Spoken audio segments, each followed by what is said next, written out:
up, everybody? Appreciate y'all for joining us on the One on One Sports Show. My name is Shawnee, My name is Dante. and we just appreciate y'all again. We got a nice show on top of y'all today. Got a whole lot of topics we want to get in. Got everybody's favorite, Lamar Jackson, and the latest news on his career or his off season really.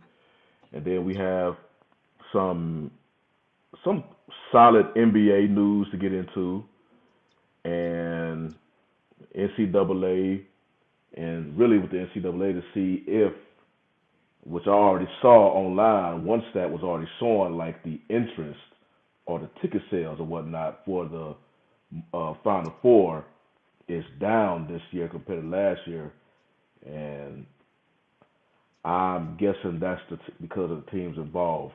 We'll get into that when we get to that topic. So if y'all can, we appreciate y'all. Again, we on this Black Unfiltered Network, and just go ahead and give a subscribe and a like to the network. So give my boy get him some success and whatnot in this YouTube atmosphere. So again, we thank y'all for joining us. And so Most definitely. what topic you want to start off with today, Dante? Man, I almost wanted to go in because I saw your Astros hat. I'm for good luck. I'm wearing my Lakers cap until the playoffs start. I wear my, but I'm excited about opening day. I'm not gonna lie. I heard the promo on the radio, and he was just like, "This is the most anticipated Rangers opening day in some years." And I can say Yeah. this is probably since I know that full season when we had Cole Hamels. That one was hyped up and that was exciting. But at that point, I was already engaged from the era of what the 2009 or 2010, 2011, all of that.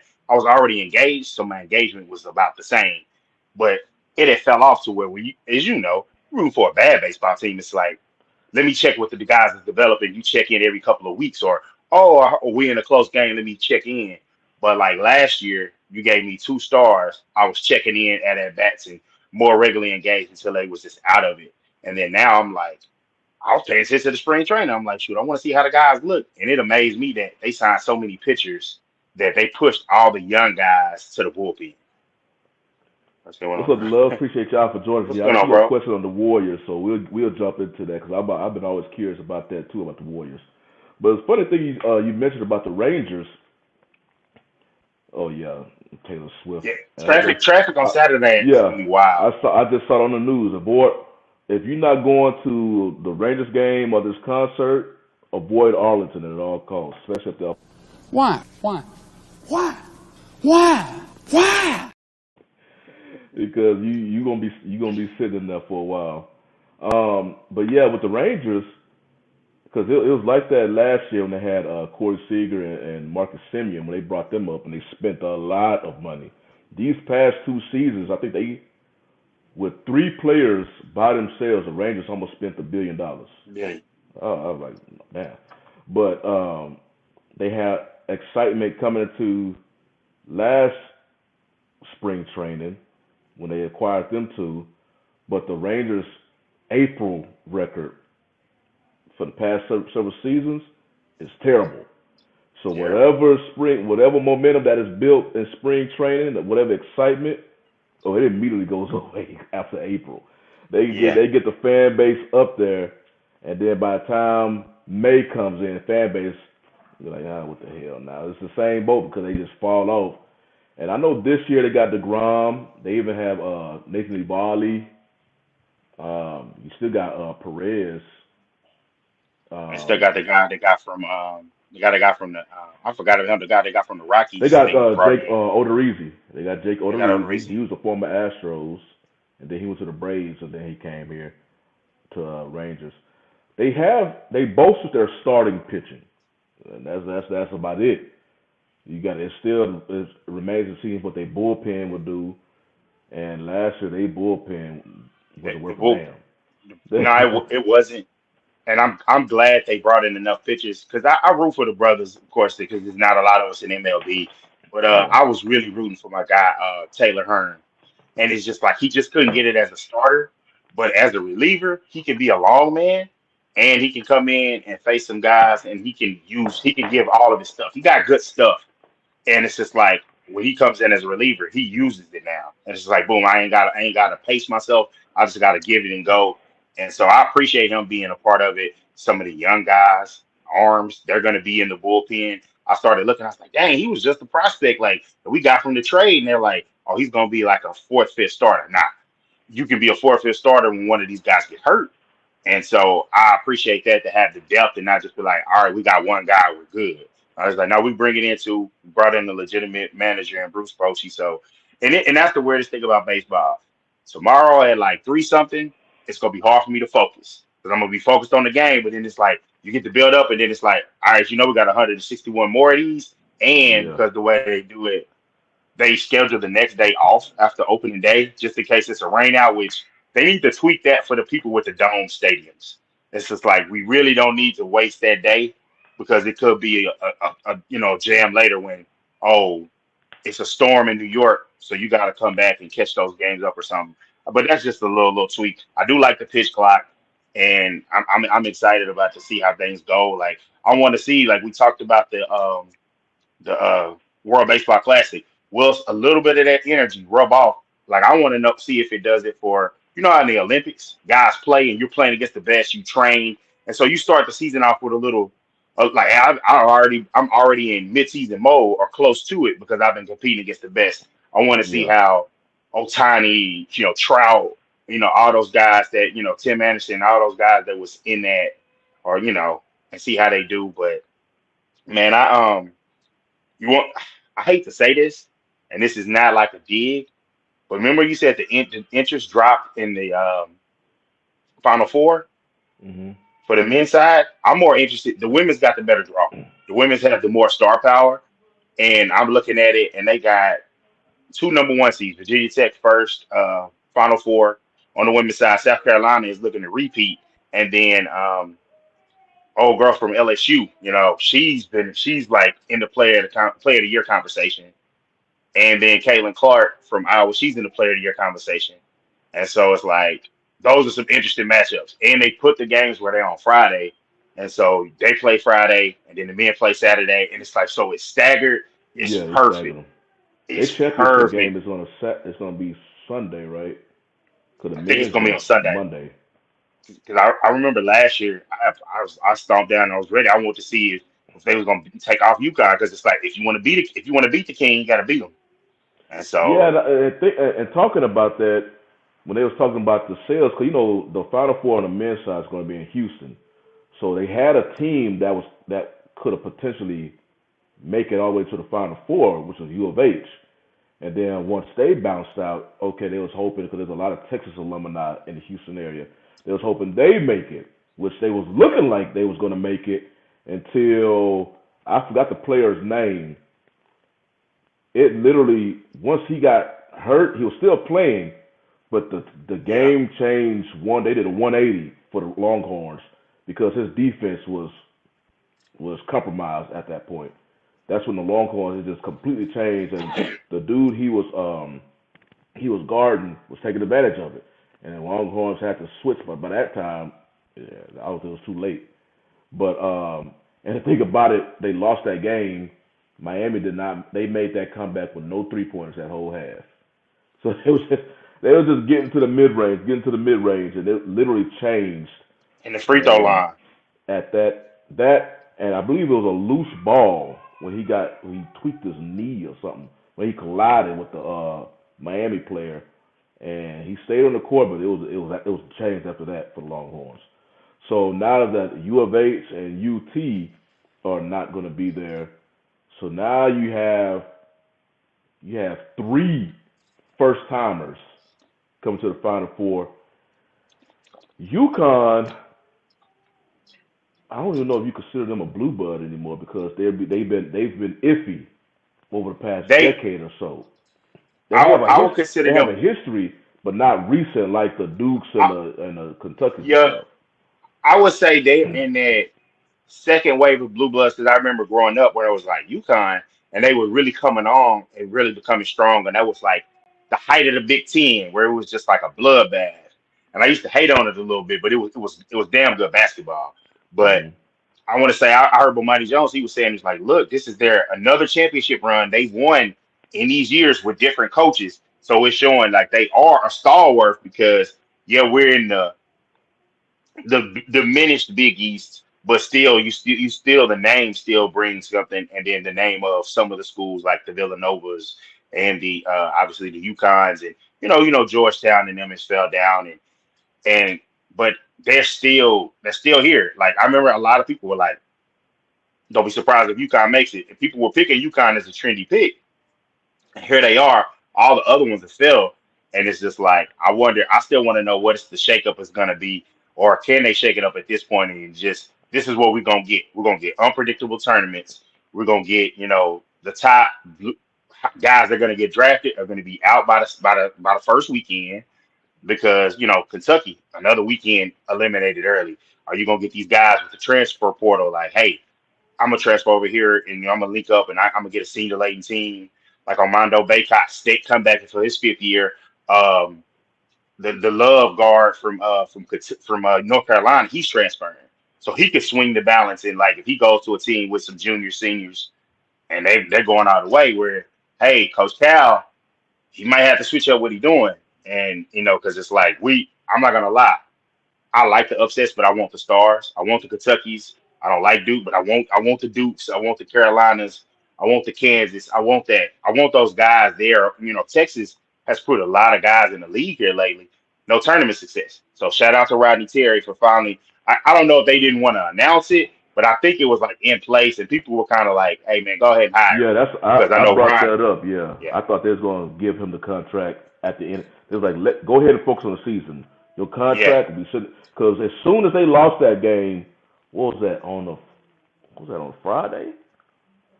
Basically, as soon as they lost Saturday, the game, literally the almost Sunday. news came out the next day that they signed him. So I imagine they said, man, go ahead and just focus on basketball. Your contract will be right there waiting for you whenever this is over. Yeah, they was absolutely waiting on it, man. And he needed it. He deserved it because he put in that work. Like he put in that work with that team in a terrible situation when all the rumors were this person gonna get the job, and what if Calipari takes it? And it was stuff everywhere. Texas got that big donor money, so they can. And then on top of that, they did have to pay Chris Beard, so that's a really important thing. They had so that's like we got money and we ain't paying out no money for the coach going out.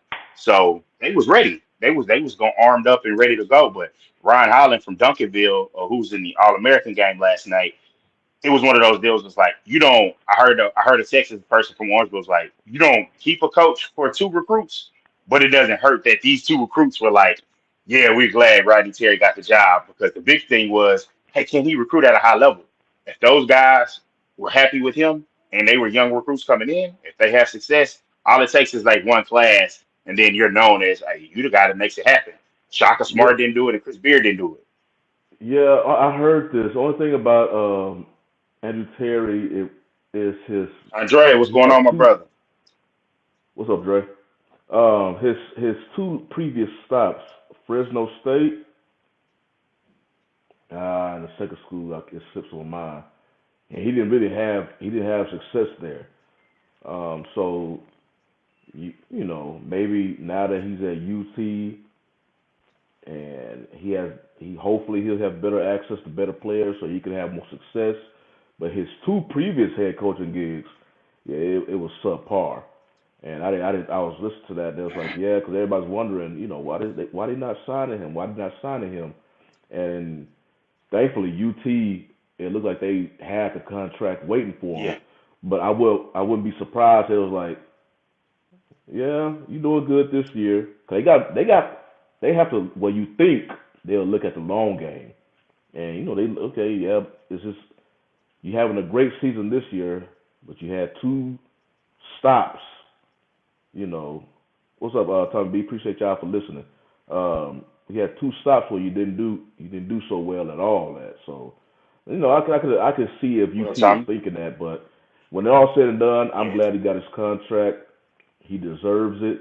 I was really hoping they get into the Final Four, but like I say, after that injury, they failed out. They flat out, especially What's giving up going a on, my whole brother? lead when the team did not make a 3-pointer.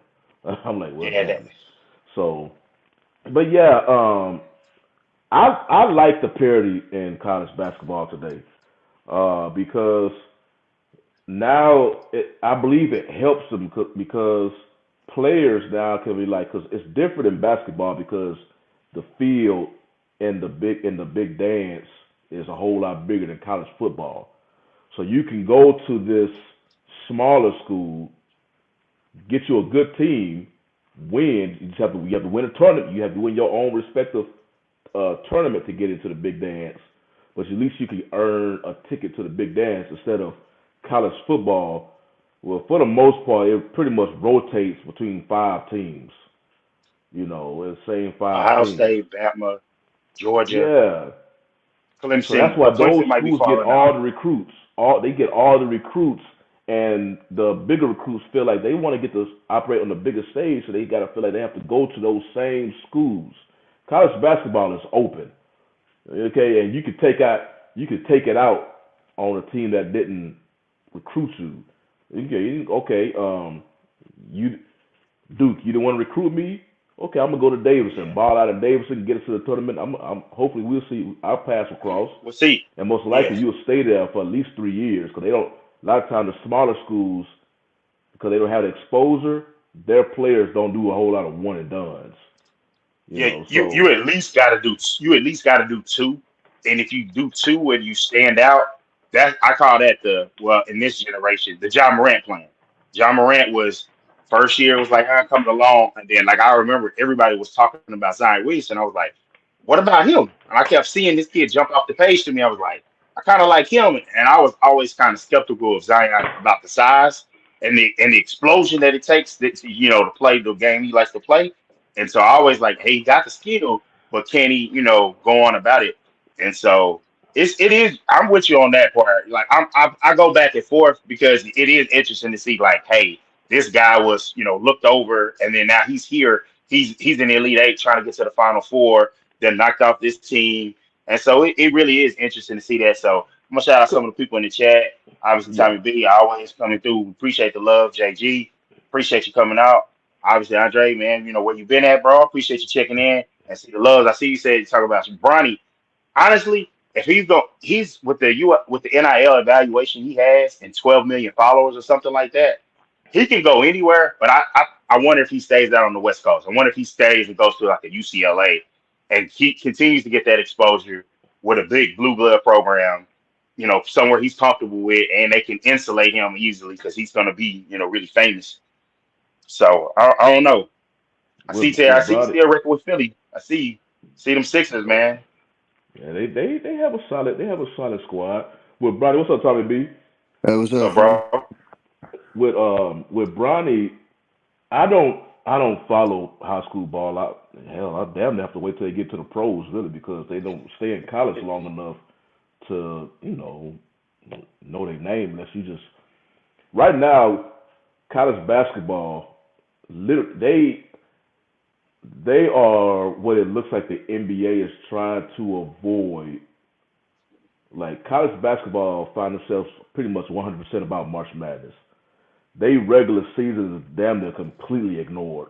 But you have to be a college basketball super fan now, damn near, to follow and watch regular season college basketball games. It's all about March Madness. So, and they have to fight to keep the interest and make the regular season games meaningful by having these teams win their respective tournaments to get into the big dance. And so I just have to wait till they get into pros before I can really know. Only thing about Bronny, with him in particular, I've noticed a lot of people they just feel some type of way because his dad is the most scrutinized professional athlete I've ever seen. So because that's his seed, they feel some type of way about Bronny, and Bronny didn't do anything.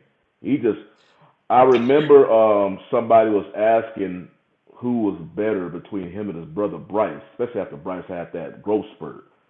And Brian Windhurst, who knows the James family pretty much better than any reporter out there, um, he was mentioning that Bryce has the better skills. He could shoot better, better natural skill set.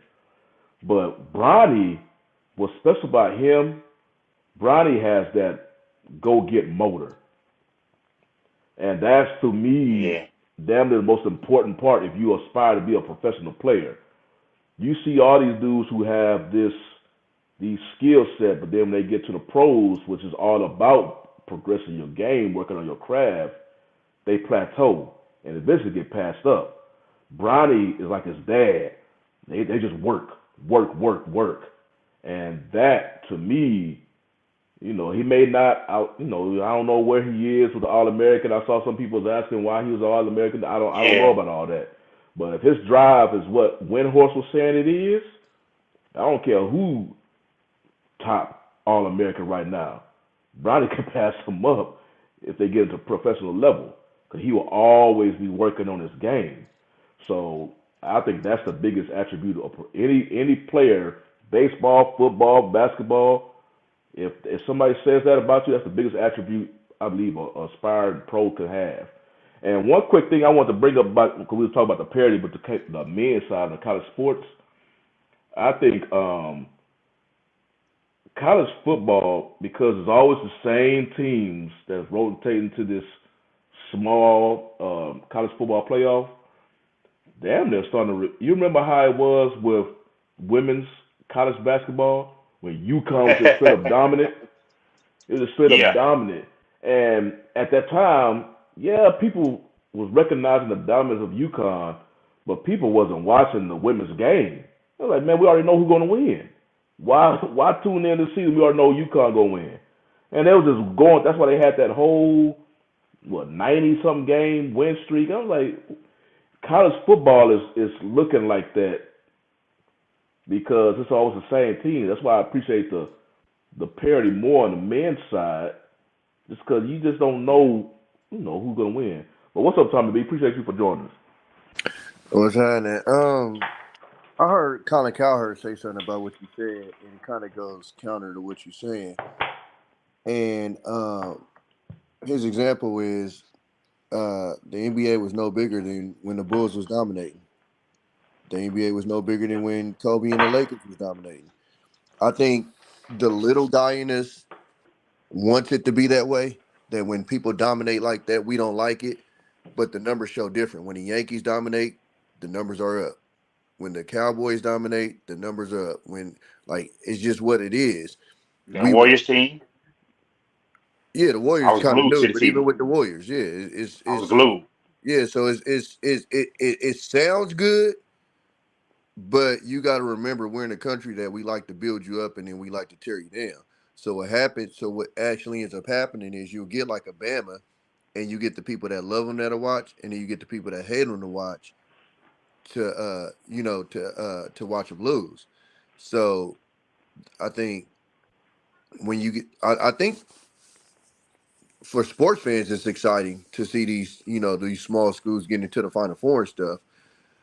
But you don't have the duality that you have when pretty much Mayweather's career. Mayweather dominated, and he was the bad guy, so he had the people that watched that loved him, and then he also had the people that watched that hate him.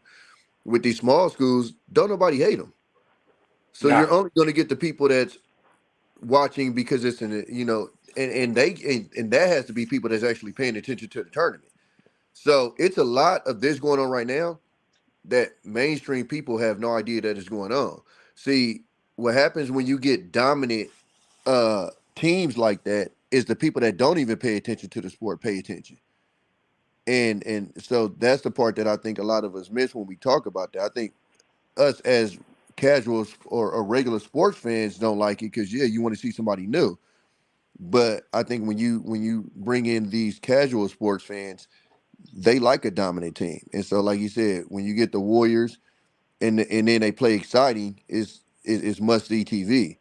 But if you have like Davidson in the championship, unless you got like a Steph type player, ain't no casual sports fan watching that. They don't even care. So for the regular sports fan, it's great. But the problem is you want to get to the casuals. And for the casuals, it's not good. that's where the money at. Yeah, 100%. them Yeah, they get casuals. their You right. alumni You base. right on with that, Tommy B. Like, and I know Colin. Like here lately, he been really flying off the handle. on some of the stuff, but it's just like he will bring home some points like that he said for years. But transitioning, man, how you feel about Shawnee? How you feel about the Kevin Durant and Charles Barkley thing? Because I meant to send you a clip, and it's like he made a point, but I don't know. You can't deny. I want to say you can't deny as a millennial. I don't think you can deny that the guys are more sensitive, and there's a reason for that. Like they're catching these guys real early and telling them how great they are. Like if you look, KD is one of the ones, the poster child. He went as cold as he is. He went to probably 4 different high schools. He went to this academy type school, this school, all to get to Texas, and then go from Texas to the league. So like you got handlers, you got agents, you got a lot of stuff going on. So yeah, you sensitive. And like homie can't deny, like, bro, we caught you with a burner. That means you care about what people are saying. And so like Barkley has a point, but it does seem at times like, damn, Barkley, you really be coming at people. Like even KD was just like, ain't you tired of this? Normally KD got a good comeback. And this time it was like, bro, you ain't tired of this? It's like I'm not gonna respect your opinion. And it's like Barkley got a point. Like the dudes is more sensitive. Uh Jay Williams and what's his name? The shooter. JJ Redick had a good conversation about it, about older guys being he like overall, like, hey, basketball players are, professional guys, we are sensitive as well. And he talked about the digital age making them more sensitive, but I don't know. He has I think both sides are right. Like, hey, bro, they are sensitive, but also, you know, some of the sensitivity that Jay Williams brought up about like Jordan. Like Jordan being sensitive about getting picked on about being an owner, he still won't talk to Barkley. But I think that's might be more of like George just being like arrogant, like everything I do is right because he got handlers and everybody kisses ass because he's Jordan. So it's Yeah, like, I think with Jordan, it's just that's his personality, and you saw, hell, it was clear. If you watched the Last Dance, you man, saw how Jordan can fuel himself on some stuff. So I wouldn't necessarily use Jordan as a example of sensitivity because that's just his personality. He feels slighted in any type of way, you know. I'm pretty sure some other stuff because him and Barkley used to be cool back in the day. yeah, Whatever happened between them, I don't know. But as far as players today, do I think they more sensitive like Barkley? Yeah, and great, and mainly because they are playing now because it's social media and so much they get to see the opinions of everybody. Back in the day, it was only the opinions of um, journalists and yeah, really columnists because there wasn't no debate shows. I believe the only type of media that you really saw where they expressed some type of opinion were columnists, and those were kind of more of the higher ranking sports writers. Everybody else yeah, was just journaling the action on the court, where it come from beat writers, yeah, journalists, but columnists was pretty much the only one who was actually given some part of their personality or opinions written on newspaper. So if you didn't yeah. see So that, or if you didn't see that, whatnot, the players I guess they'll know about it because somebody in their camp would let them know. But the mhm. word is not out like it is today because now you have all these debate shows giving their opinions, social media giving their opinions, and many people on social media are just I want to say not qualified, but damn near. Yeah, that's the name of it. The first one I remember like that, they were all columnists, the sports reporters. I had to Yeah, catch it on Sunday morning, and I would catch it to hear what they had to say. And I know William Roden, he's a respected brother. He wrote the $40 Million Slave. And so, like, I would hear their opinions on different things, and I was like, that kind of birth, and it led it. So you right, and it was sports talk radio, but you could tune that out. And so, like, even I'll say, even LeBron, like, that was the biggest thing where I was like, hey, bro, you that sensitive? When the Crawford kid dunked on him, and he had Nike confiscate the tape, and I was like, come on, bro, you a hooper? Like, everybody get got, like. And when I heard that, I was like, oh, okay. And that should have let you know like where things were going. Like, guys, like if I can protect my image and my brand and like the image and the brand thing, sometimes I wish a guy would be like, hey man, my brand is I'm a real person, whatever, but it's all about the brand and how you look at it and how you perceive. So I wish they were less sensitive. But I mean, who's to say hell? who's to say if I was in that position, I wouldn't want a couple of things filtered and stuff like that. So I Uh, understand it. I still don't care for it that much, but I I understand where I Chuck is coming from. I remember Stephen A. Smith used to he was saying like he has all these connections, especially from his time as a beat writer and whatnot, and or journalist, whatever. He would get these texts from the older NBA players, be like, "Hey man, get on this young player just like how you used to get on us."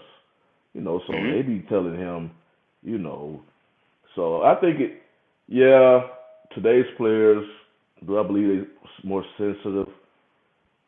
I don't know if they're really more sensitive or their ears is just bigger and more and tuned into everything because there's just so much A little bit of coming both. out. In the back in the Yeah. day, like you said, there was nothing but columnists. Basically, that's it. Because nobody else was giving their opinion. So if you wasn't a columnist, you wasn't allowed to give your opinion on the paper. You was a journalist or a beat writer. You report what you see. Hmm. You're not qualified yet to get your opinion. Now with social media, they get all these opinions thrown at them, and then people, That we don't want and yeah, don't need then a lot of the times. you see it with LeBron because a lot of people who are Jordan fans, because they're such Jordan fans, they they how would I put it? Whatever they say about LeBron is not is to demean LeBron or to lower his impact on the game. You know what I'm saying? So they want to keep Jordan on this pedestal, so they'll say, regardless if it wasn't if LeBron was never compared to MJ, they probably have no problem saying how great a player LeBron is. But because he's compared to MJ, now everything towards LeBron is as to demean his skill set.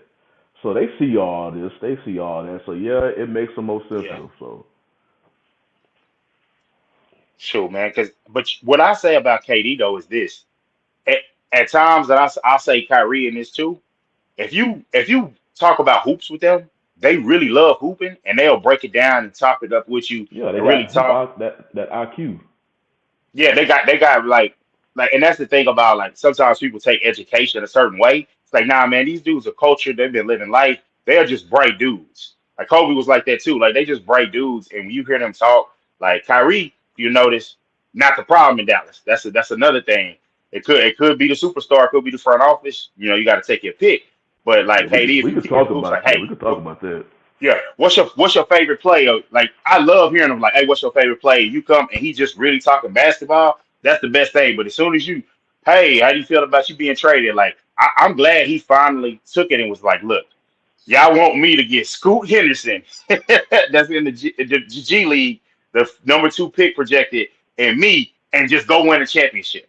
And it's just like, we get it. Like I ain't gonna lie, if he go and win with the Suns, I'm not tripping on it because it's like, hey, bro, that's a good team, and they whatever they were doing wasn't working, so they traded a lot to give you. They not as deep, and I mean, they not as deep as a team, and I felt like they can't be beat. It wasn't like when it was with the Warriors, it was just like, bro, how many games are they gonna win? It's nothing like that. Or even with Brooklyn, where it was like it was expected. Like, yeah, they might be the favorite. They're just because the West is in a weird state. Like you got the Warriors that for whatever reason can't win on the road right now, and then you got teams basically at 500 might be damn near to be a 6 seed. So it's just a weird time. So I think the West playoffs and the West playing is gonna be crazy. But the Mavericks are like sitting right under the play-in. Like they just been messing it up. Like they dropped them 2 games to the Hornets, and it was just like, whoa. I don't And, I didn't think that was gonna happen. They not focused. They not focused, and and I know everyone wants to say, well, the trade is such a non-success, and it's like him and Luca. I know why they not playing as well together, but when it's just Kyrie, they can speed up, and because those guys aren't as good, so they can play fast, get shots.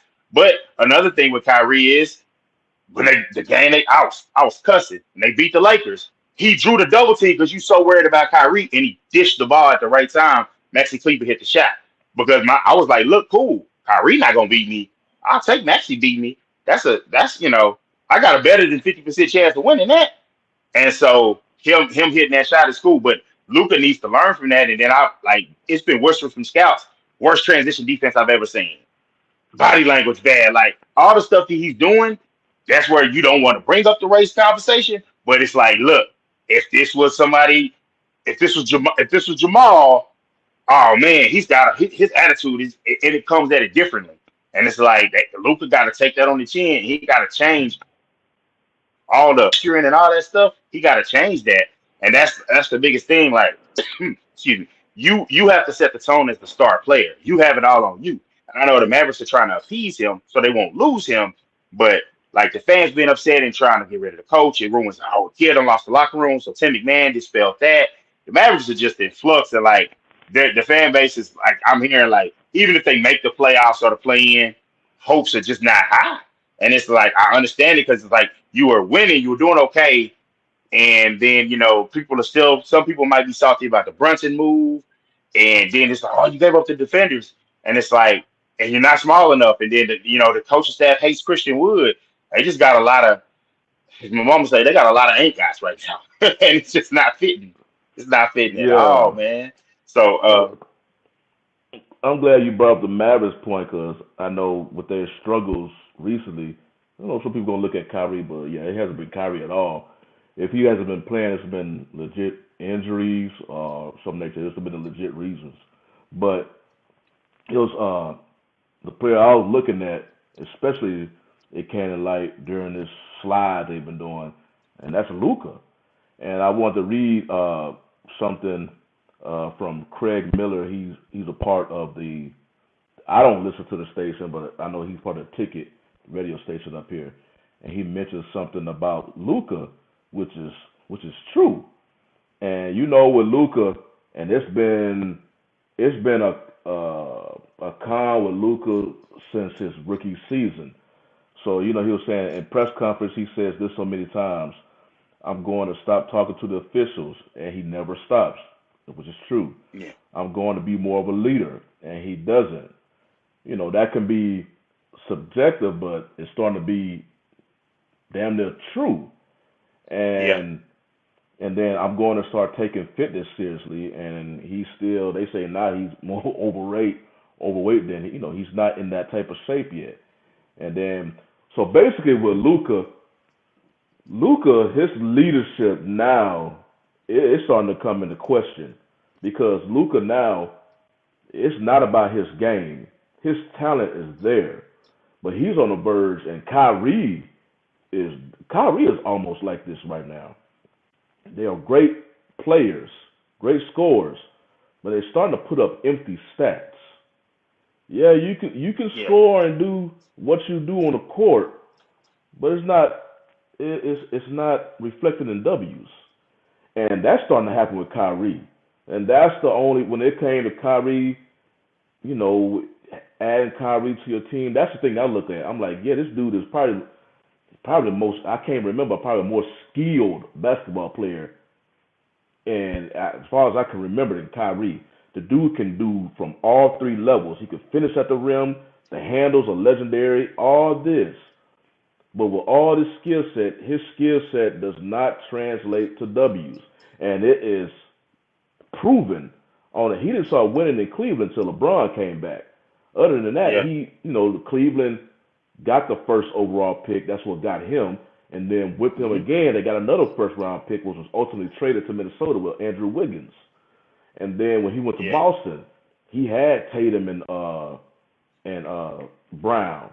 Brown. They was And better it worked without out. him. It worked out the first year, and then after that, it just was kind of up. It was kind of up and down, and that's the thing. Like he's a player that it's like you kind of know what it is, and you need to, he'll give effort at times on defense. But for me, and I saw, I'm trying to see you in the comments that said it. Will, man, appreciate you checking out. You was like, hey, he got to be in better shape so he can play on both sides of the ball. Well, he started the year off in better shape. The thing is, are you going to play defense? And that's the thing.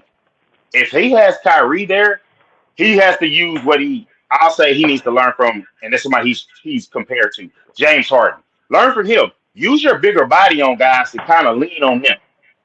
Like that's the one thing. When they did go to small ball, they were able to play defense effectively, because Harden was like, okay, I can run through screens. You're not gonna run through me. You just got to go and compete. And if you compete, Luka's not competing. He's just basically taking off because he has the. And then the thing is, I used to say this about. I don't know if you remember. They used to say that about T Mac in Orlando. He's the only, especially when they didn't. There were no really almost the second star thing. It was just the guy and then everyone else. And he was just like taking so much of the load, dropping 30 something a night. Like, yeah, I'm a slack on defense. And you hear that like sometimes you take a possession off, whether you're taking all of them off or you're doing that situation where you're like, not to pick on them, but Westbrook. Like I've seen it to where you just laced and then your guy just back cuts and it's like, bro, what are you doing? You didn't call, you didn't communicate, you didn't stick with them. Like that's just lack of effort. And so my thing is, if you put in effort, you can do enough defensively. Like I remember a kid was on his butt last year about, hey man, you got to play better defense. And then you did trade away the defenders, and then one of the defenders you got, he seems like he's up and down, and that's Josh Green. And so you got Josh Green that's supposed to come defend, Maxi Kleber who's supposed to defend, and other than that, you don't want to play Theo Pinson. He's not playable. You know what's JaVale McGee not playable? That's the coach's guy, and they found out after like 10, 15 games. Nah, DNP. He's a DNP guy, and that's not what you want to be. So it's like the Mavericks are in a tough spot to where it's like they may not believe it. Because when I ain't a Mavericks fan, so it's like when you sit on the outside looking in, you be like, oh, I can make this move, I can do this. But in the heart of it, and you just made the Western Conference Finals, they sick right now. But you got to look at it as, hey, don't fire the coach because he overachieved with the group of parts he had last year. Your pieces were not as good as they were to make it to the West Finals. And you might want to look at it as, hey, the Suns were a better team, but they melted, and y'all helped them melt because y'all stayed on fire. They just cooked them. Yeah, because And so they might want to. they wasn't looking to beat the Suns last year. It just Nah, happened, and then Game 7 happened, where literally the Suns missed damn near every shot, and the Mavericks was hitting every shot. But yep, but with Luca, it's just he has. If he want to look, he just look at Dirk. Dirk was an offensive juggernaut yep, himself. He wasn't thought about as the greatest defender, but he gave effort, and then Dirk had leadership. He wasn't like talking a lot, but his effort on the leadership. And the biggest thing that Luca has been giving the Mavericks fans headaches. They gave him the benefit of the doubt his rookie season. They based it on use because he came in so young. Second yeah, season, Mavericks fans are getting tired of it. That's with him and his complaining to the refs. And yeah. now he's up. He's up. Thankfully, he had the latest tech rescinded, so Send he it, didn't get suspended. But he's up the top two. I think the only person who's above him is Brooks Dillon. Dylan Brooks. Dylan Brooks. I don't reversed him, Yep. but that's the And only you don't person want to. who's above him in technical fouls Yeah, this season. And I think it's funny enough. I think it's Luca and Trey Young. I think they flip back and forth yeah, between tech, so they still yeah. connected to each other after And, they. and they connected to each other because Trey Young is it's not really going so well for them. And he's a better player than I thought he would be because I'm not gonna lie. I Well, was working I security. knew Trey Young was going to ball. He Yeah, just didn't have the stage. He for had the because stage. for me was the size because when I seen him, I was like, I saw him like I was working OU Texas or excuse me Texas OU, and he was coming through trying to get to the suites, and I was like. I said, oh, and that's when I knew. I was like, oh, I've seen ballers like that before. Bro, you're insanely quick. Your jumper's wet. Your release is quick. And, like, your handle's got to be sick for you to be – because it's hard for coaches to want to play small guards. You got to be really special. But what he did with, hey, say what you want and get into the Eastern Conference Finals, when the Sixers – basically, that was the end of Ben Simmons, if we want to be real about it. That was when he went to the – and passed it and he was scared of the free throws. Like that was the end of them. So you ended Ben Simmons and you beat Embiid, and then they were competing with the Bucks in that series. And so he really showed me something.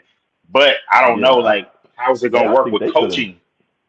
Yeah, I don't know. Yeah, I think they could at least Coaching upgrade Trey. wise, he's a player that okay, we got rid of Nate McMillan, and that's the thing with Luka. I was talking to my brother, and I was like, okay, so we got rid of Carlisle for you.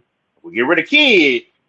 It's all on you. I mean, and not only is it all on you, like you gotta like the next coach gotta work out. You have to win big, or you will see like the Dallas Forward Metroplex is forgiving, but you'll eventually get on them And like JG was saying in the comments, that rec league D, that's not gonna cut it, man. That's not gonna cut it. Like you're gonna have to get more of an effort. You're gonna have to stop the whining, stop the complaining.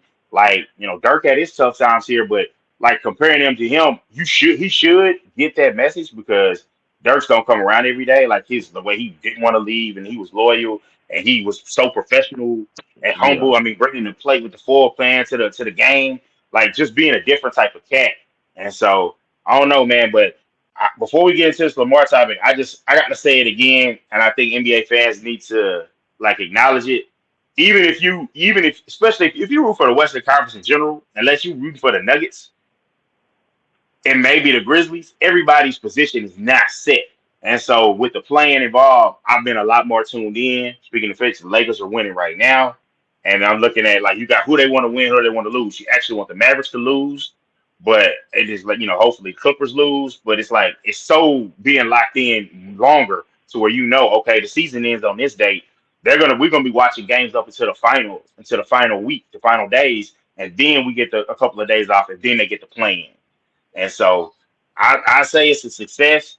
You do, of course, you're always going to get the tanking, but it wasn't as bad as it was before this. What they were doing in the years before they changed the lottery, the tanking was just real egregious. You can thank Daryl Morey for that. You can thank the Sixers for that. Well, I won't say Daryl Morey. He wasn't on that, but that train of thought, that analytically train of thought. So that's the Sixers, the process, and all of that. That's where that comes from. So I'm glad we got that out of the league because that's sustained, especially with like I know like Kyrie mentioned it about the purity, which I mean you can say purity in sports, but how pure are things when you trying to make X amount of money? Like there comes some things that you give up, like the China deal. If you give up the purity because they got the eyeballs. But it's interesting to see how things are gonna progress. I don't know if I want to play in tournament. I just think with this CBA, put some things to where guys play in more regular season games and just give them financial incentive. And I think that'll be, Well, I think what Adam Silver that'll he be talking good. about? He trying to figure out how to put like a mid-season tournament, and Yeah, just to try to make it so they dealing with players missing games and the regular season so-called losing its value. So they're dealing with all these challenges that really didn't have to deal with before. So they're trying to find yeah. some way to keep, They're trying to some way keep to the keep this going. they're trying to keep the eyeballs, but you make the big bread because of the playoffs, and you build guys' success in their career and their legacy off the playoffs. But the other thing is, if you really wanted to, oh man, we got to compete with the NFL. Cut the NBA down to 60 games. Cut it down to 50. And I bet you, but you want to keep the players playing, and you want 41 home games for the owners and 41 games on the road for the television. So they're gonna have to just take some L's on the like, yeah, it's gonna be some nights when we go to play. Let me see, I'm just looking right now. When we go play this version of the Spurs, I'm sitting guys. Spurs are terrible. I'm sitting a few guys. But because the next night I'm going to Dallas, I got to see Luca. I need my guys ready to play. That's on national TV. It needs to be a focus on national TV games. Hey, we need to have guys playing. Like when Pop start, I think he started this, like you said. He set Pop did start everybody it. Yeah, he against the started. Heat on a Thursday night He just game, didn't get carried and they away were with sick. it, but he did. Yeah, He did. That's when he was putting old and stuff. yeah, But I see. old and all of that. Yeah, but Tommy B rejoined us, and I wanted to ask this question to the two of you. I heard it off of was it Greeny this morning? Do you think? And I guess this is the today's NBA. Do you think a team can make a deep playoff run, basically with only 2 weeks, of putting the team together, like putting key players together, and they only play for 2 weeks, and then all of a sudden they end up making a huge run, potentially a championship run. Nah, that's tough. And Um, I asked that question. I asked that question, and maybe it's because the player, because you constantly hear about him. He's the ultimate um, play, just drop and go. The Phoenix Suns, they are in that position to today. I think KD coming back off his sprained ankle, and he is literally the poster child of you can just drop and let KD go. He will figure out. Only thing, cause you got KD, Devin Booker, and Chris Paul, and with Chris Paul being the vet, damn near coach mentality that he has as a point guard, they're gonna work in these last 2 weeks or something of the season. I don't know if it's 2 weeks or a little bit more on getting them more in sync with the little time they have left. And then people are really legitimately expecting the Suns to make it all the way to the NBA Finals. And KD has barely played that many games. He already was traded to them late in the season, then got delayed again because of the ankle injury. Now, with less than a month left to go, you really expecting this team to be the favorites to make it to the Western Conference, representing the West in the NBA Finals. And they was, that's why I was asking, do you think a team that could be put together and have 2 weeks of just getting their syncing together to potentially make a long playoff run? I mean, don't forget he was essentially the perfect fit for Golden State, and even then, it took some molding to do there. It didn't just pop off. I think that's what people always forget about is when we see the end result, we forget where it came from. He didn't just come in there and just popped off. They had games where they had to figure shit out. Him and Steph had to figure shit out. Um, like it, because the shots, how many shots each was gonna take, like all of that shit. So um, if it was anybody that could do it, it would probably be KD. Um, but we all know like the playoffs is a different monster, and that's a hell of a time to start trying to mesh shit together. Um, Even with Miami, when they got together, like it took them a minute for them to mesh and figure shit out and figure out who's gonna be the man and who's gonna take. Like it doesn't it don't just click together like people think it should. It's not a video game. You know what I'm saying? Nope. So, um, like I said, if anybody could do it, it'd be KD. But I mean, that's gonna be a tall task. I ain't gonna lie, especially with because they're gonna be heavily relying on that starting lineup because the bench pretty much got traded Yeah, away. yeah, The Yeah. heart of the bench. This So this is this is fourth game playing with him. I didn't know it was that few. Like exactly. when you say 2 weeks, He, bro, yeah, and he missed those other games because he was out with Brooklyn. He played March 1st, March 3rd, March 5th, and then tonight is the 29th. and real That's quick before you go, Dante, piggyback up on Tommy's point. Yeah, because I agree. Like it was it was proven, or it wasn't proven, but it was true in Golden State. It took them time. It took KD time and him to sync with the big three they have there, and of course you got Miami where they all had to come together. The only difference I got with Phoenix, none of them had the point guard like Chris Paul. Chris mm, Paul don't have to worry about scoring. Chris Paul is literally a head coach on the court. He will figure out KD and Booker, y'all go do the scoring. When it comes to, figuring out, picking the pieces, stuff, that weight will be on Paul's shoulders. And I think because of his experience, he can handle that. You know, and you don't have to worry yeah, about this but dude scoring and stuff. But I think that is a huge. Because the other teams didn't have a point guard like that dude. they did, but yeah, but Golden State literally had a system that literally perfectly accentuated. Like even KD says he's never had easier shots in his life than when he was with the Warriors. Like period. And he still had to get molded into that.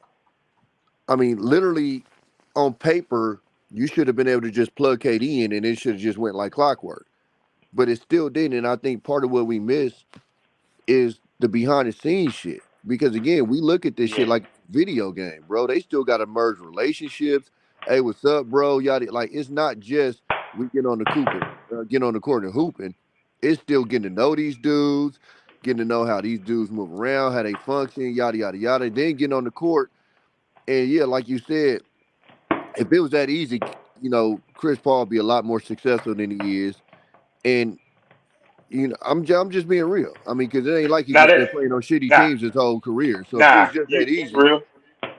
this nigga would have been to a finals before, and he hasn't. You know Yeah, what I'm saying? yeah, So I don't think it's just as simple as he's a coach on the floor, yada yada yada. I think they gonna still go through the same growing pains as everybody else did when you plug them in. And like I said, I still think the Warriors was essentially the perfect situation for KD to fall in with that system yeah, because we didn't necessarily have a point guard, but you had Draymond who distributes basically as a point guard. And you had a system where you just basically moved off of screens and you get open. And like I said, the man said he's never had easier shots in his career. High school, all of that shit. Like he just was having wide open shots.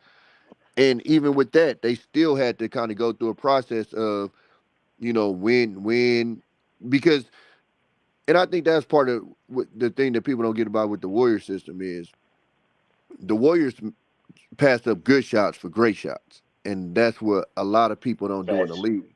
And that's what KD had to get accustomed to was, oh, I had a good shot here, but if I'd have passed it one more time, it was a great shot over there. Neither Yeah, here nor there. Like I said, it still was pretty much for KD's skills the perfect situation for him to be in, and he still had to get molded into that. So now you got a situation where basically Devin Booker was just basically a gun. He just had the yeah. ultimate green light. So now you got to pull him back and then possibly deal with his emotions on that.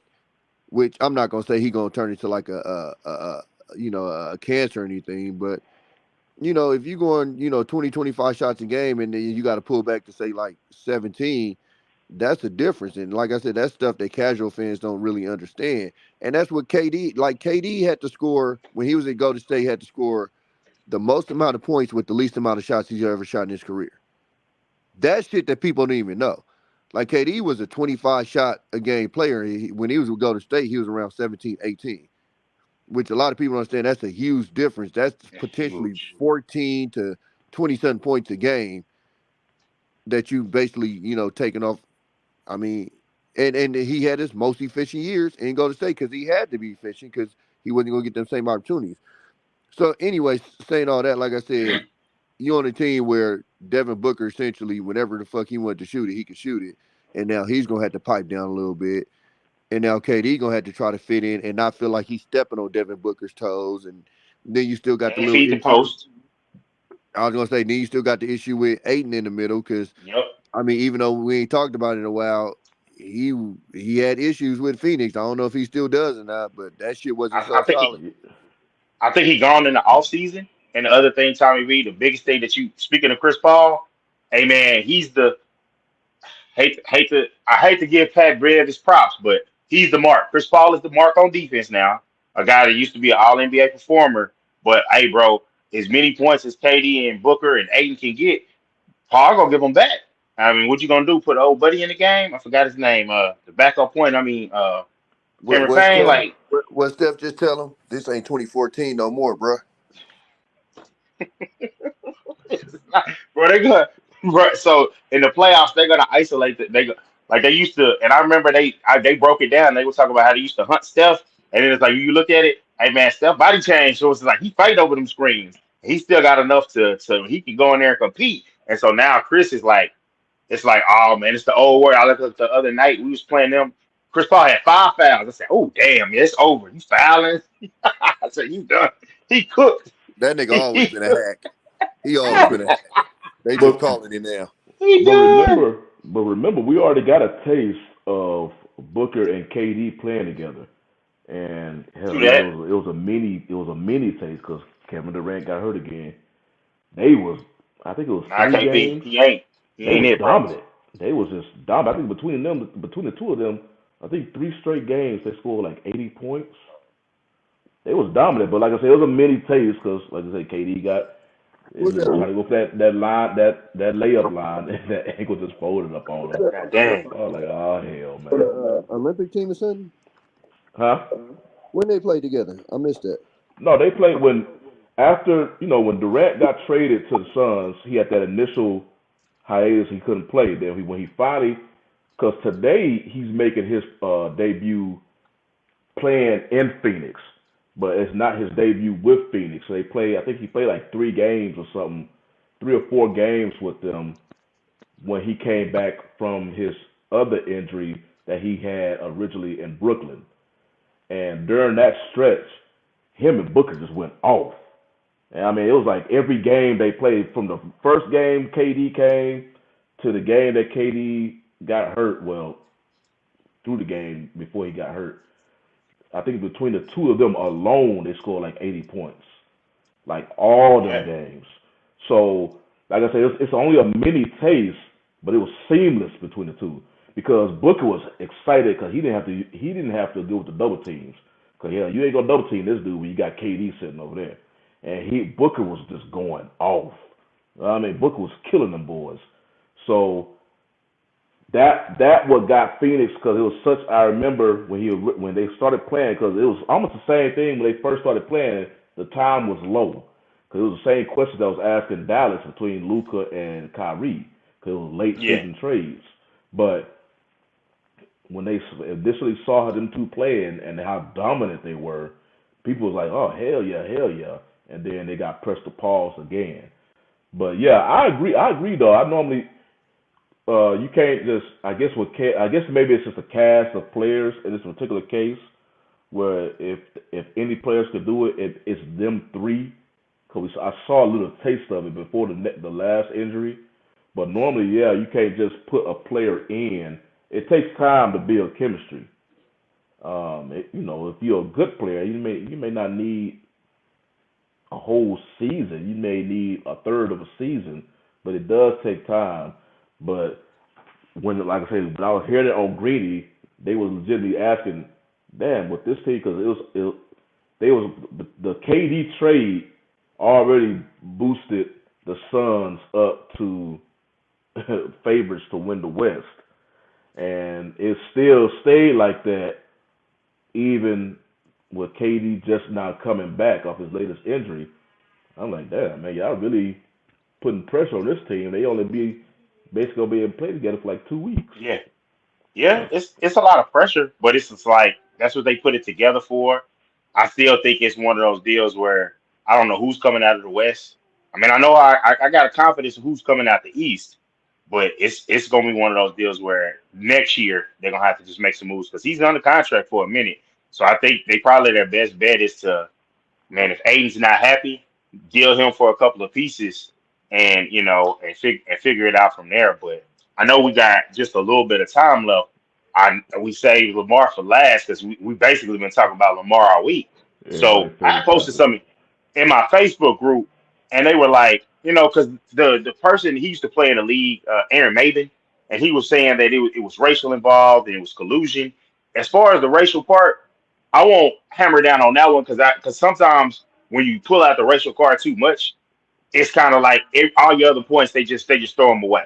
I'll Yeah, focus on this one on collusion, and it's just the fact that one of the owners effed up and gave Watson a huge deal. And you got this man who's his own agent who's like, look, I ain't got no other voices besides like his mother and his financial business partner. He's like, look, if he can get a guaranteed deal with all the stuff he had going, I'm more accomplished than him. Why can't I go ahead and get more guaranteed money, get this, get that he wants? And it's like I think that like we're doing, especially when you put the transition tag and teams are quarterback thirsty. You got teams with you started Marcus Mariota and Desmond Ritter last year, and now you're not interested in Lamar Jackson. So you go from that. It's like, yeah, bro. It's kind of like the word is out. Like, hey, we trying to handle our guy. We're gonna put the transition tag on him. Nobody say nothing, and then we're gonna make the deal. We're gonna make it work. I feel like it's one of them deals. And it's like I saw people like, nah, I don't believe that at all. Well, it's because he's running. I was like, bro, Watson got 2 ACL surgeries. And we know about I don't want to go back into the cases. He had the cases and 2 ACL surgeries. Come on, bro. You gave the man a guaranteed deal. It was just like, yeah, bro, it's a little bit of collusion at play. Yes, some of it is, hey, the last 2 years at the worst time, you were hurt. So people are like, hey, man, are you going to be available? But I that's mean, Arthur Watson Blank. had injuries. Arthur Yeah, Blank. and Arthur Blank, you gave Victor. It's like Arthur Blank is like, everybody is not the right person to say. Everybody really should be like, hey, we got some move.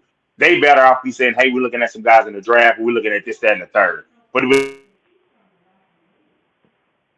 Oh, we seen lost Dante on the technical issues. But yeah, the point he was making about Arthur Blank made a point of basically was saying about Jackson, he was pointing at his injury. Well, we not, people are not really wanting to pay you that type of money because it's unsure how, basically questioning your durability. And if you look at several quarterbacks who have gotten their payday, Dak, he suffered a season-ending ankle injury, still got paid. Um, Yeah, Matthew Dak a little Stafford different, bro. had his injuries, he You got can't. paid. You go down the line of the latest You quarterbacks said who be getting you said who got injured? Matthew Stafford. He didn't get paid the year after he got injured, though, did he? No, he got paid before. He got paid before. Yeah, that's Yeah, what. Like you gotta see, you gotta break these down individually. With yeah, Dak, And I you and think gotta I'm saying Dak break it got like down paid by before function. too, there's before he broke quarterbacks it. who've gotten injured and still came back and played well. No, But for absolutely. Arthur But Blank, he was trying to paint the picture while there's basically no interest currently in Lamar because they're looking at his durability because well, of it's the not that games it's he no missed. interest. It's no interest at the price point that he want to be. That he want to be. Exactly. And That's what Dante was getting at. It's more yeah, y'all looking at the price point, it's that collusion. But Arthur Blank was trying to make it look like no, it's not really the price point. We're looking at your injury history. I'm like, well, y'all didn't really have them issues with these quarterbacks in the past, no, but they but did. And so this what you gotta understand. Dak got a deal. He didn't get this kind of a deal that Lamar is looking for. exactly. That's that. Yeah, it comes. They don't want to pay him this money when it all comes down to it. They're trying to use all these other excuses, but the But collusion and stuff, they don't want to pay no, Lamar this money. no, they're telling you they don't want to pay him this money, and they're right. Like as much as this might hurt people, he's been hurt the last 2 years, and he's looking for a fully guaranteed contract. I wouldn't do that shit, and I fuck with blood. But bro, you've been hurt the last 2 years. You haven't finished the season 2 years in a row, and you want guarantee 200 and something guaranteed, Yeah, bro. they don't. Your Like best I was making a ability is joke. The owners, availability. who's the owner name for the Browns? Haslam, has Yeah, Yeah, he, Haslam Haslam. is the owner for the yeah. Browns. He used to own the Yeah, Flying Jays. He sold yeah. them I'm pretty sure all the and other started managers, the them. owners, Yeah. they want to punch him in the face for giving Watson that contract. But So even with that though, Watson ain't got the injury history, bro. Got He don't yeah, have the injury history, and Watson also has an agent. yeah, that too. But I'm just saying. But even beyond that, because you do have a point with the agent thing. I'm not saying you don't. But that's why I said you got to take these cases individually. Was it a stupid deal? Probably. But he's going to be available no matter what, even beyond the Yeah. bullshit off the field. Your most important ability is availability. You can't come off Tommy, you're two right. seasons where you wasn't Tommy's available right. and go, I want to be the highest paid motherfucker ever to play this game. Bitch, The the, how? the You don't even problem play it. yeah, the problem that Lamar is having is that even though he just got the non-exclusive franchise thing, it sounds like collusion, but he got to find a team that's willing to pay him. If there's nobody willing to pay him, then he doesn't have a market to get to that number. So that's the main problem he's gonna have. Let me ask There's you this. 30 other teams, and there's probably at least hold on, Tommy, real quick. There's probably at least 5 to 8 teams that won't pay him because they got a quarterback that they believe is good enough. hmm That's 5 to 8. At least Mahomes, Burrow, Allen, Watson. You just start naming those names and you get to that number real quick, and then everybody else is after that. yeah. They sit. If they signed him to this contract and he gets hurt, what's the first thing we gonna say? Them motherfuckers was stupid. Yeah, that's what's gonna be said. They were The first stupid, thing just you're gonna like say. it's kind of like Tommy. You're right. Tommy's right because if you think about it, we would say the same thing if the Dolphins gave a contract to Tua right now. Yeah, Wait. Because we got to put this in there. Not a contract, the contract Lamar's looking for. Because remember, people talking as if Lamar's just trying to get a regular contract. No, he's trying to be the highest paid motherfucker ever in this game. see, and Bruh, oh, Yeah, you ain't been go ahead, available. Tom. And before I you was go just real quick, agreeing. Dante, when we just talking about because I don't know if you was able to hear us when you was out. But basically, normally in the past, especially with the quarterback position, we just talking about the quarterback position right now. Players be looking at other players to set the market, and it kind of goes up incrementally. Step by step by step. If one quarterback gets paid, the next quarterback who's looked at on his level or higher, they gonna get paid. But it was like, say if Dante, you get a contract for $1 million, the other quarterback would get a contract for, I don't know, I'm just making up something, 1.2 million. They just want to be the highest. It would just go up like that. But with the Watson contract, how whoever was the highest QB paid at the time, Watson took this super leap, and it's fully guaranteed. So of course the owners, that pissed them off. They don't Yeah. want that. So now with Lamar, he's now okay. The players was happy. They good. Oh, the market has been reset to this high value. Lamar, you up next. I want to get this market value now. Watson done set. The owners was already pissed off because Watson got this type of money and it has them for giving him this type of money. So Lamar is doing what quarterbacks have always done. This is the market rate now, and unfortunately, he has to go through all this. And Tommy B bringing up his injury, which is legit. And so with all of that, it's almost like a perfect storm with Lamar. It is. Owners don't want to pay this type of money, your injury, and then add the fact that you don't have an agent, which there have been plenty of players in the past who successfully was able to negotiate their contract without an agent. But now because you're looking at this type of money, it may encourage some other players, hey, we don't need no agent right now. We could get this type of money. And now agents looking at it like, nah, man, no, don't, Yeah. don't get this dude this type of money because now you cutting in our job, you Yeah, taking they our cutting their cut revenue. out. They cutting the Exactly, middleman out. exactly. And Hey, so Shawnee, It's somebody calls they it not the about razor to a lot of let machine. It interest is in no what it players. is. quarterback get that.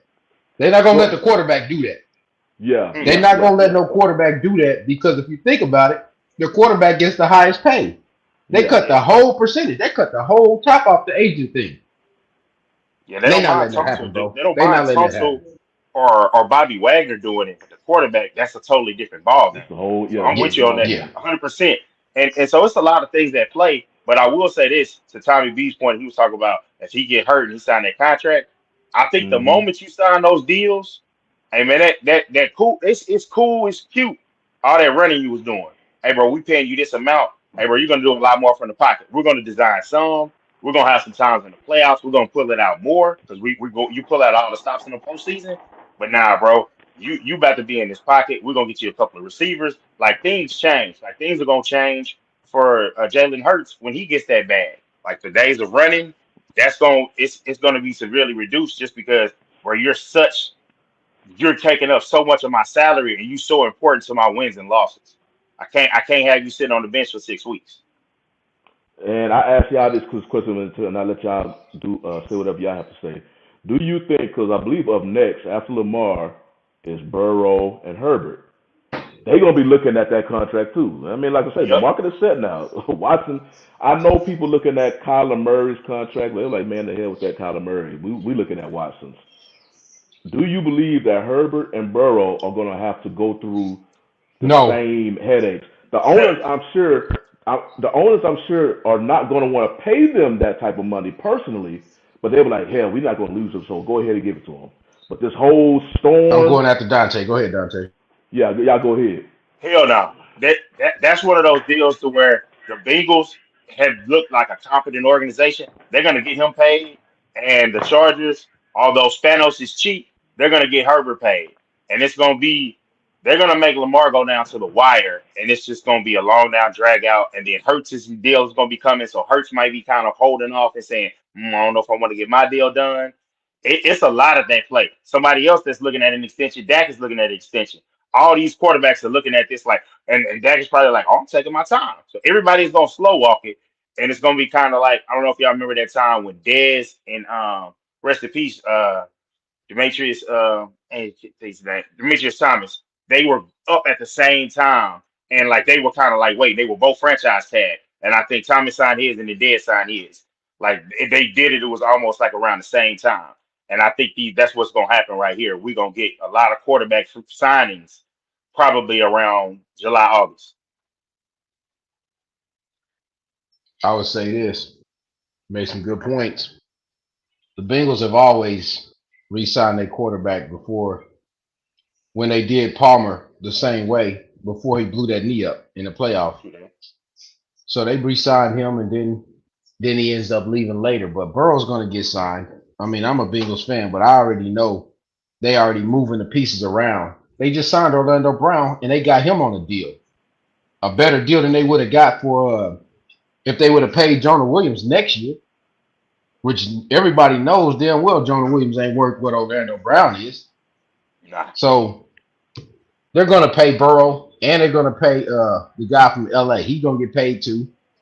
Jackson is going to have to wait. But the thing that's probably scaring him off with Jackson is Kyler Murray. He just got hurt. Signed a deal, tore ACL.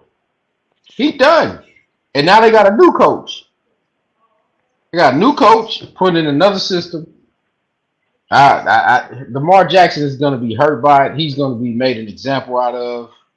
It's sad to see, but him having those injuries the last couple of years is hurting him. It's hurting his stock. And it's kind of without him having an agent, it kind of leaves him in a different space too, man. They're not about to let no quarterback sign a contract like that and not allow the agent to get no cut of that money, man. That's not happening. If he does that, he sets a precedent. So how y'all feel about Lamar requesting the trade, being that you know it's been so little, you know, feedback coming back from as far as from other teams since he's on this non-exclusive tag. Maybe because they don't want to have to give up that money and 2 first-round picks. But usually a quarterback of that caliber, if you trade for him, usually you will have to give up a lot. Stafford, hell, Watson, Texas got a boatload for him, and Yeah. Cleveland went ahead and paid him that crazy contract. Um, the Jets are pretty much potentially going to have to give up a boatload for Rodgers whenever that deal. I don't know what the hell. The Jets put themselves in a hole with that. They ignored everybody, and hopefully on hope they hope Rodgers will come to them. Well, however that thing is going, but I don't know. He wants this trade, and even before the trade, because he was that non-exclusive tag, the interest in him was low because of the variety of stuff we just went over. I'm like, damn, man. It's like You know the team nobody. that might trade for him that's the dark horse that we not thinking about? Oh, The Raiders. Ask Tommy B about that one. nah, I don't know about that one. Ask Tommy I B. He mean, got his that's ear to all. the street I of the mean, even Raiders, though man. Al is gone, even No, though Al is gone, these pussy niggas in love with Garoppolo. he said they in love with I don't Garoppolo. I don't know why folks so in love with Garoppolo, man. Because He's we just got a a Man, bitch ass game head he did manager. coach. everything Man, perfect, fuck with man. that head coach. It's Hey on. Tommy, he's a good face for the billboard out there in Vegas, bro. He's a good face for the billboard. That's the thing I've always hated my entire life about the evaluation of the quarterback position and some of the stuff that they mention that don't mean crap. Like, oh, he's this man. How can the guy throw the ball? Or what did he used to say? Hey man, process information. I see the blitz. I see this. I see that coverage. Get the ball out. Make a scramble. Do something. All that other stuff. And he's a man. Get that crap out of here. I absolutely hate that, man. And I know we finishing up, so Shani, what you got, man?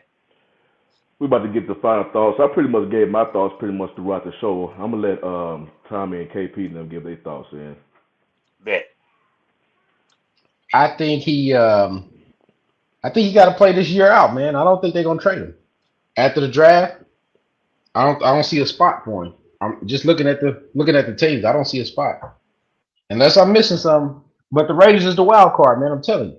All right, that's my final thoughts. Tommy, Yeah, what you got, man? you can figure about the Raiders, though. They ain't getting in there.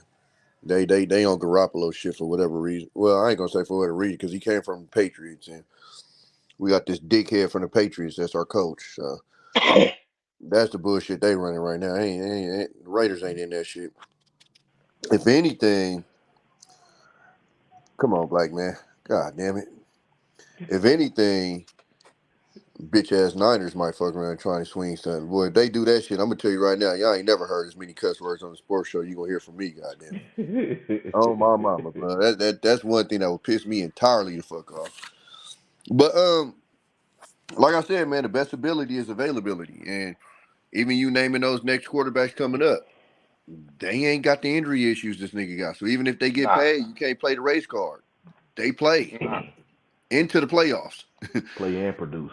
You feel me? And, So yeah, it's hard to compare him to anybody else just because you feel me. Like you literally was hurt the last 2 years before your contract negotiations. and you can't It's mean you can't mean to tell me if he didn't have an agent after the MVP year, the first time it's available for the extension, you take that extension, and then you get another bite at the apple with the TV money and the gambling money on the way. I, that, mm, that 5-10% is worth it. I think it would have been worth it for him, and the media pushback. I look. think he was making a mistake there. I'm a fan of bruh. I hope he get Me his too. bag, but I'm very doubtful. That's all I'm saying. Yeah, I think he playing for the.